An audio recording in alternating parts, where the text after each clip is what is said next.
Good afternoon. My name is Joseph Lloyd and I source cars for people on a professional basis. Although most of the cars I source are between £1,000 and £5,000, very often I've been asked to show something a little bit cheaper on the channel, and so I came up with No Budget Reviews, the series where we look at cars that you can buy in good condition with an MOT for under £1,000 and you can enjoy driving. We don't film this in an expensive manner, we don't use separate microphones, we don't use fluid head tripods, we don't even use a DSLR, but we do have a lot of fun.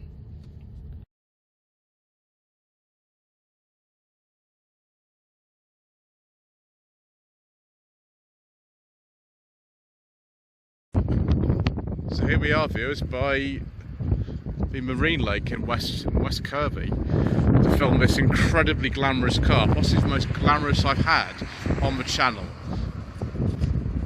in 2021, although you'll probably be seeing this in 2022, because it has headlamps inspired by a Maserati. I'm not even joking, it was designed by Giugiaro from Ital Design, and that was one of the inspirations that he actually had for it. This is a 2007 Fiat Grande Punto 1.2 active. It's actually the base model Grande Punto, and derivatives of this car stayed in production until 2018 for our market. So a very long-lived design. And actually for 2007, it's not bad actually. This is the base spec, the base engine. I think it looks all right. This particular example has a few sort of knocks and dents. It was definitely bought for No Budget Reviews money. And yes, I think at one point a learner driver has had a go at a post and things like that in it. But this is No Budget Reviews, viewers, and you know, we kind of like cars that are inexpensive. So we'll first of all go and try the back. It's nice up there today. We're going to try the back seat. Yes, there is tape on the mirror, and it was designed by Giugiaro.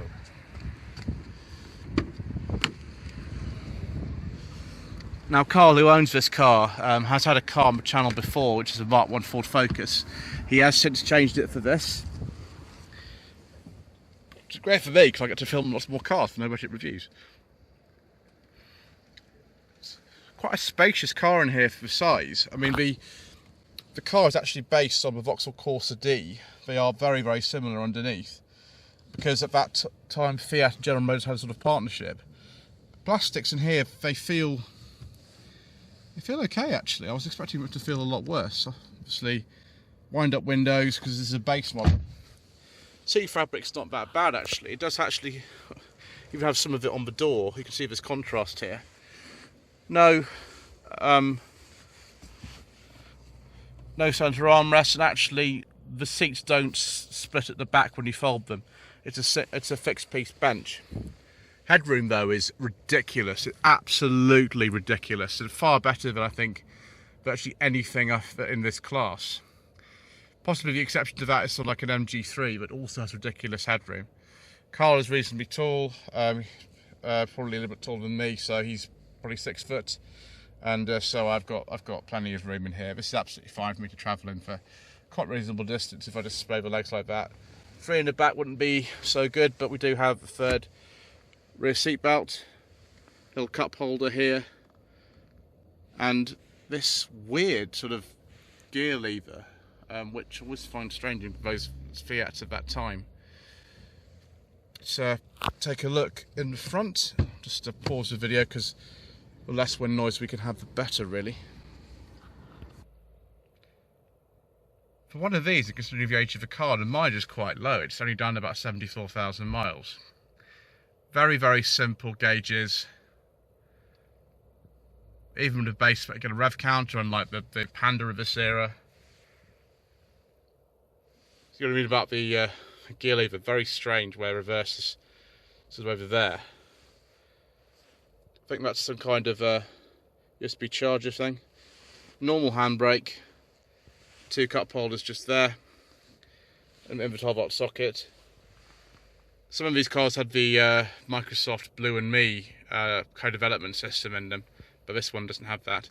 It does have the City button, and that is actually the way you get into the boot if you don't want to use the key fob. It's a little bit like Rev 25 when they facelifted the number 45, and of course the ZS and ZR counterparts for MG, although they had the sort of Honda style releases on the floor with the 45 and ZS, but to the dash a bit like a Mark 1 Focus. I haven't got the air conditioning because this is a base model, and it's just a very standard looking kind of CD player.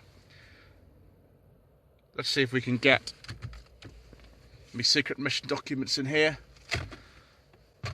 Sadly the answer's no, but I imagine they'll fit into the door. Yes, I do. Very good. See if we've got anything else kind of here. Oh, there's a little button there for doing sort of menus and trip computer and things like that. That's interesting. Plus or minus. That's probably dashboard illumination. Then there's the headlamp adjuster switch there and the fog lamp switch. Typical Fiat ignition barrel there. And this is the older style Fiat badge. The Punto Evo and then just the Punto, the Mark III Punto, I suppose after 2012, had a different coloured badge. Actually, the wear on this car is not too bad. No leather rim or anything like that, because this is a base model, but it feels okay. I was expecting this car to feel, honestly, quite a lot worse than it does. There's nothing particularly exciting about it, although those switches look like they're very similar to ones in an Alfa 166. It could be the same, actually. Those aren't, but maybe that switch there for the mirrors is the same as a 166. Yeah, it feels pretty good. Drive position is all right. The seat's quite firm in here, and then this little Punto design just there.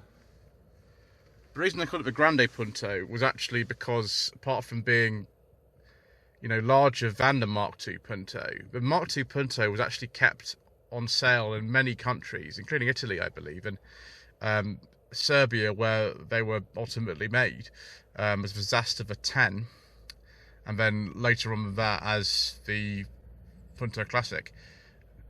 So they were kept in production together until 2012, and then 2013 was like a final production run of the Punto Classic. So calling it the Grande Punto and the Punto Evo was just differentiated a bit from the older car that was smaller and kept in production alongside it. Right, I think we've sort of covered most of the interior bits, apart from maybe this sort of nice trim on here. Let's have a look in the boot, so which you'll need to press the button. Right, I've popped the boot already. Carl has very kindly given me a birthday present, which I'm looking forward to, because my birthday is actually tomorrow. Although by the time you see this, it will have happened, so don't send me anything, viewers. Spare wheels just under here. The boot's 275 litres, which is about 10 litres smaller than, say, a Mark 7 Fiesta or an MG3, because those are virtually the same size. Wheel arch intrusion's not too bad. There's no hooks or anything in here. There is a little boot light, but it's good shape actually. The sill's not too high, although, you know, all these little Super Minis have a similar kind of sill height really. It's even got a little handle there if you're shorter. Just closes nicely like that. So yeah, I do apologise about wind noise view. It's just the way that it goes. Right, let's have a look under the bonnet. So here it is. This is the 1.2 litre fire engine. It's an 8-valve unit, developing in this case about 65 horsepower. The fire unit is an incredibly long-lived engine. It first came out in about 1985, and it's actually still being made in modified form as the turbocharged engine in something like the Abarth 595. I think that's the last car it's actually being used in. But this is just a 1.2 variant of it. By this stage, I mean, the engine had been in production by this stage for about 22 years, so they had ironed out a lot of the faults that had been present earlier on, and Carl has said that he's had a an Uno before which had a fire engine in it, and that blew the head gasket almost as just after we bought it. But this one, they're very reliable engines actually. This later type of fire engine, 1.2s, 1.4s, particularly the normally aspirated ones, and all you just make sure is you change the cam belts at regular intervals, and they're actually not too bad. I've heard there are problems with the engine ECUs in these cars, and things like the electronics seem to be the most common things. But there's loads of room to work on this. I mean, they put engines up to 1.8 litres in later versions of this car, and you can see there's plenty of room for that. And I don't know how many common parts there are with say a Corsa. I'm not actually sure. The suspension will be similar, for example, and there are suspension problems that are present on both cars. But this one's it's not looking too bad, really. Right, time to go for a drive.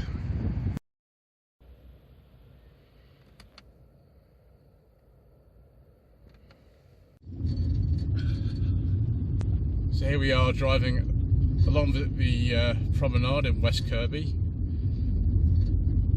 To be honest, it's quite a nice little town car. This it doesn't have a lot of power. It's only 65 horsepower. This is 1.2, but driving around here, it feels quite good. The suspension feels quite composed. I was expecting it to be worse than this. It feels pretty good. Other engines available in the Grande Punto. I'm not going to cover the engines for the Punto Evo with the Mark III Punto, which was the 2012 on version, were a 1.4 engine, both in 8 valve and 16 valve forms, with either 77 or 95 horsepower, depending on if you went with the 8 valve or 16 valve version. There was also a turbocharged version of that engine. Now that had 3 different power outputs depending on what you wanted to go for. There was the T-Jet version, it's 120 horsepower, that came in I think in 2007. Then there were 2 engines out of the Abarth Grande Punto, which were the 152 for the standard model, and then 177 for the SS version. There were also some diesels available, but as usual, due to controversial government legislation and many other factors, we don't talk about diesels on this channel.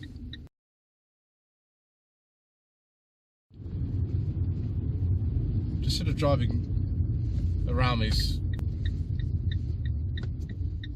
urban roads here, it feels pretty good, to be honest. The steering is perfectly light. I mean, there is the city button if you really want to have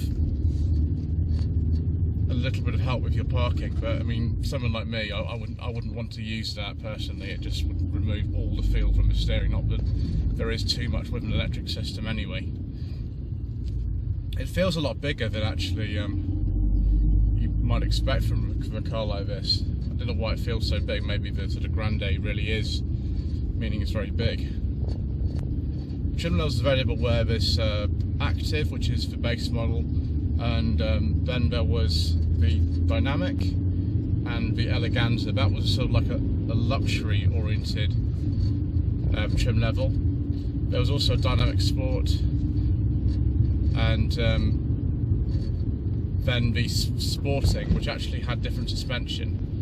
The Active had a Sport variant as well. Those are the main trim levels on the Grande Punto. Obviously with the Punto Evo, that had different trim levels and different engine lineup, as did just the Mark III Punto. There were a couple of special editions as well. The one that springs to mind straight away is called the Dub for some reason. I don't know what that gave you over the standard model. But yes, it generally it feels pretty pleasant. I don't know what quite was I was expecting with one of these. I don't have much experience with Fiat. Although having driven 100 horsepower and an early 500 from 2009, I mean, obviously we're not talking about any of the previous 500s. They also, it surprised me actually how kind of nice they are. I was expecting this because I've heard things about these cars that actually feel much worse quality than it does. It's not kind of Audi quality inside here. Audis at the time were quite high quality interiors, but it's pretty good actually. It feels absolutely fine, particularly as I know this car before it was you know, rammed into things by learner drivers and stuff. It had been well looked after, and you can feel that the brakes feel good, the clutch feels good. It's quite easy to drive. I don't know if I prefer this to a Corsa D. Maybe I do actually. I mean, obviously the Corsa D that we covered on No Budget Reviews I can't talk about on this channel anyway, so I don't know why I am.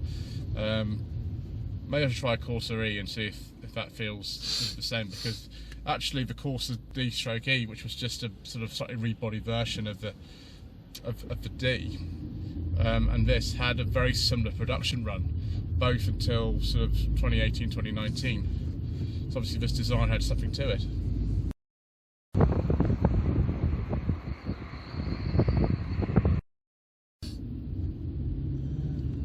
Certainly for what this car was designed for, particularly this version. I mean, I have been up a little bit of an incline. It does feel a very slight bit underpowered. I mean, it would feel underpowered on something like a dual carriageway or a motorway, but it's really not as bad as I thought it would be. I mean, there are issues with the electrics in these cars.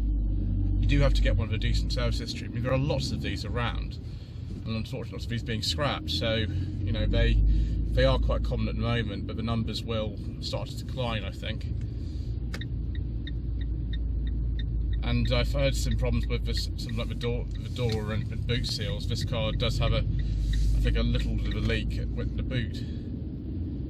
But overall, I think this is quite good actually. For the money that you pay for something like this, I mean, we're well within No Budget Reviews territory with this car in terms of how much these cost. I think yeah, they're pretty good. I think it is worth having a look at one of these, as long as you know it's been well looked after.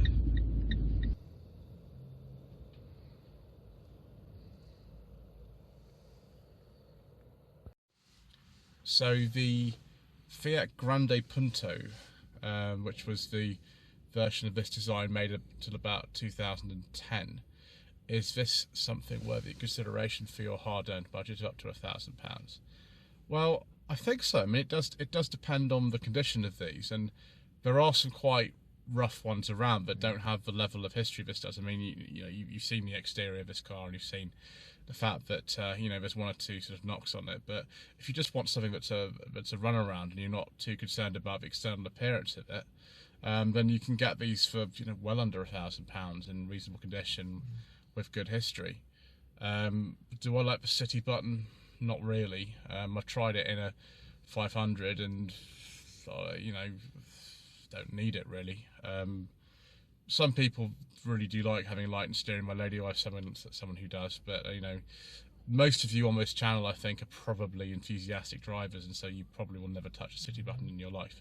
But yes, you know, it is a better car than I thought it was. I mean, this is quite possibly the one that would show up any witnesses the most, a 1.2 base model, and it's okay. I wouldn't choose this for motorway driving particularly, but just driving around sort of town and going shopping and things like that, absolutely fine.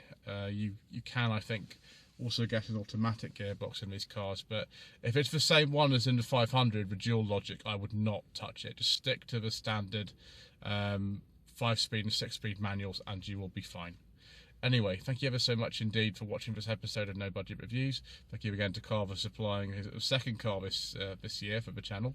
Don't forget to subscribe to this channel, like this video, leave a comment below. There's also a join button if you wish to become a channel member and support the channel on a monthly basis. Don't feel you have to, it's just there if you feel you're led to do so. Thank you ever so much indeed once again.